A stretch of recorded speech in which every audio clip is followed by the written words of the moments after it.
close your eyes and you go to sleep, and then you open your eyes and you wake up, but rather they discovered these different stages of sleep and the 90-minute cycle of waking and sleeping. Since then, there have been a lot of other discoveries of behavioral and cognitive activity of various kinds that occur during sleep. So here, this is the original Lazarinsky and Kleitman study. In 1976, Bill Dement, who runs the sleep laboratory at Stanford University, summarized another 8 or 9 studies, all showing the same effect. A huge difference between reports of dreaming in stage REM and in stage non-REM, a point that I'll come back to on Wednesday for a minute.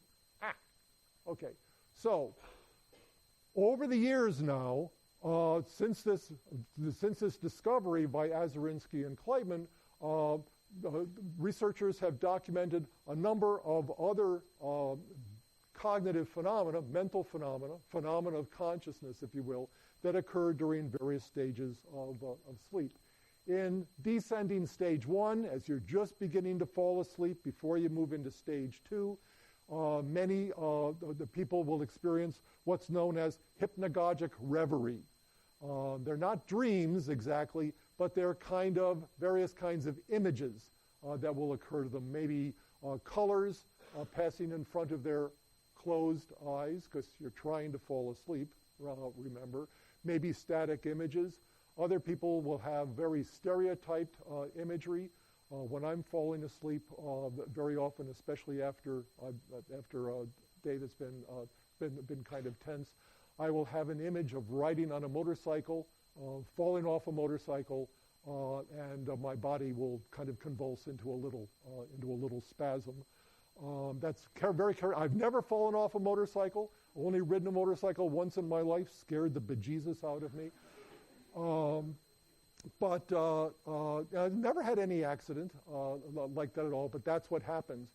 This rapid muscle movement is what's known as a myoclonic jerk. Many people that experience this as they're falling asleep at night, and it's caused by the uneven relaxation of the skeletal musculature, to make a long story short. What's interesting about this is that the myoclonic jerk itself is a purely physiological phenomenon. It is a pure product of the skeletal musculature and the way it operates, but it appears to be accompanied by this very interesting imagery. And if you think back to your own the sleep experiences, many of you will discover that you have something similar in your own experience. In stage NREM, okay, we know in stage REM people will have dreams. They'll also have anxiety dreams known as nightmares. But other kinds of things happen in stage NREM. Stage NREM, or slow wave sleep, is not a state of quietude. If you wake people up, and you instead of asking the question Lazarinsky asked, were you dreaming?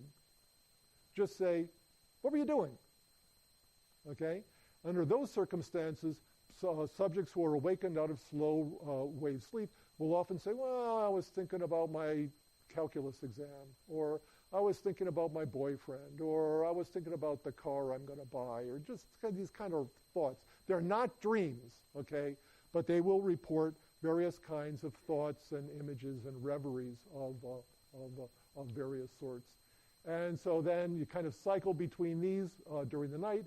And then when you're waking up in the morning, in what's known as ascending stage 1, right before you're about to awaken, some people will awaken out of a dream. Other people will experience something like hypnagogic reverie, but since it's occurring in the morning as you're waking up, it's got a special name. It's called hypnopompic reverie. But again, these kind of static thoughts and images that people experience. There have been very few studies of hypnagogic reverie, which is, again, quite interesting since something everybody experiences almost every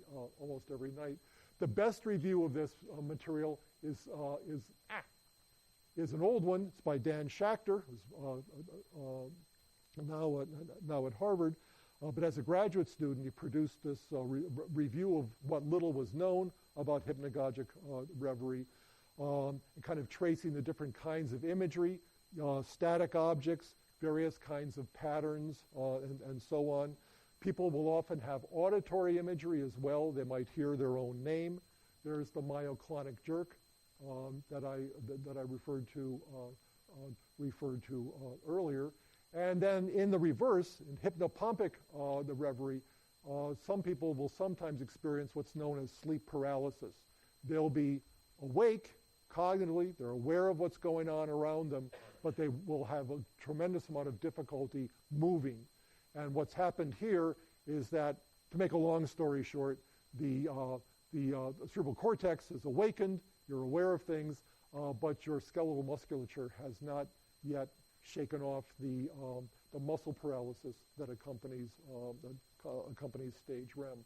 A lot of interest now in sleep paralysis as a sleep disorder. What else goes on? Night terrors, especially in children. Parents of young children have all had this experience, where for absolutely no reason at all, the child will awaken screaming, breaking out in sweat. When you go into the room, the kid's terrified, unable to tell you what's going on.